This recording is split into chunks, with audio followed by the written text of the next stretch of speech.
A very good evening, class 10th. Now, you people are planning to go into class 11th, and you definitely must be planning to take up your subjects.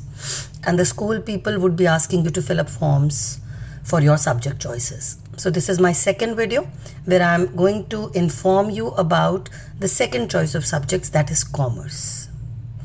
The last video was on how to choose your subject, and I was focusing on science stream, specifically science with computer science. In today's class, in today's video, I am going to talk about commerce. If you are planning to opt out for commerce after 10th, why to opt out for commerce? The most probable answer is मुझे तो CA बनना है, या मुझे तो MBA करना है, BBA करना है, Business Administration, Masters in Business Administration is MBA, BBA is Bachelor's in Business Administration, या फिर CA बनना है. That is not the reason. इस रीज़न से कॉमर्स नहीं लिया जाता है. कॉमर्स लेने के लिए द टू की रीजंस शुड बी. पहला, आपका मैथ्स स्ट्रांग होना चाहिए. तो अगर आपका मैथ्स स्ट्रांग नहीं है तो कॉमर्स में आपको बहुत प्रॉब्लम होगा. सेकेंडली, कुछ बच्चे इसलिए भी लेते हैं कि they are very bright but they don't want to take up science. Now, science is a subject which you have been studying from class 6th, 7th, 8th, 9th and 10th. 5 years में अगर science का base नहीं बना है तो अब science opt करने का कोई मतलब नहीं है, क्योंकि क्लास 11th में the science subject has a huge jump and it becomes very difficult to handle.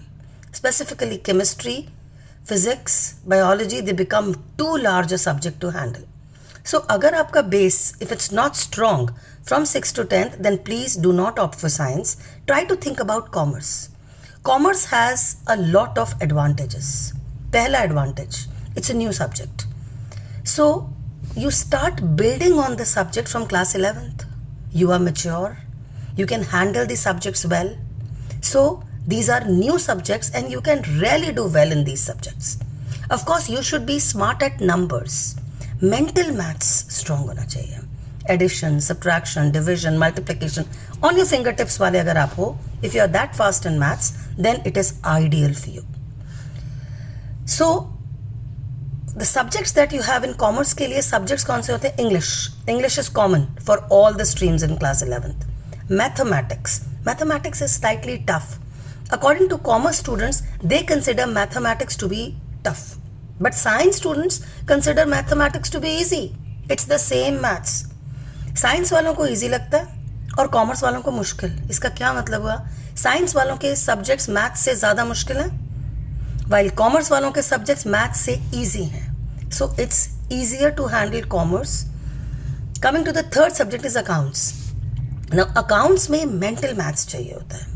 Addition, subtraction, 25% of this much, 30% का tax slab है, या इतना earning, this much are your assets, these are your spendings, हिसाब किताब रखना होता है. But numbers का गेम है.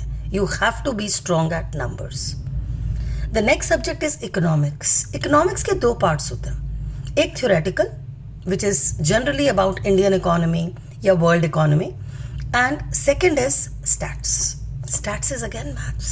It's data related maths. वो मीडियन, मोड, ऑफ कोर्स उससे हायर लेवल हो जाएगा, but it is statistics and it has data which is to be analysed and then you have to find out the parameters which you do in economics, which means एक maths full subject, accounts में mental maths चाहिए, और economics में 50% is statistics, which means virtually out of 5 subjects 40-45% तो mathematics ही है.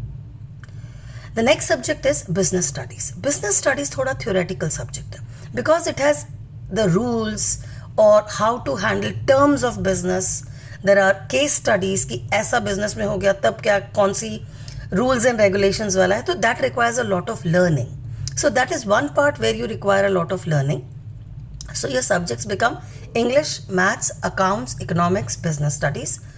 कुछ schools में 6 subject देते हैं. Physical education, as I already said in the last video, physical education इसलिए लिया जाता है कि जस्ट इन केस कभी आपका इन 5 सब्जेक्ट्स में से कोई सब्जेक्ट अच्छा नहीं गया अदर देन इंग्लिश, तो फिजिकल एजुकेशन के मार्क्स लग जाते हैं and you score well.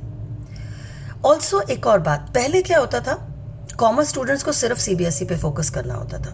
So they use to have an advantage over science students. Science students को सीबीएसई से ज़्यादा कुछ नहीं मिलता.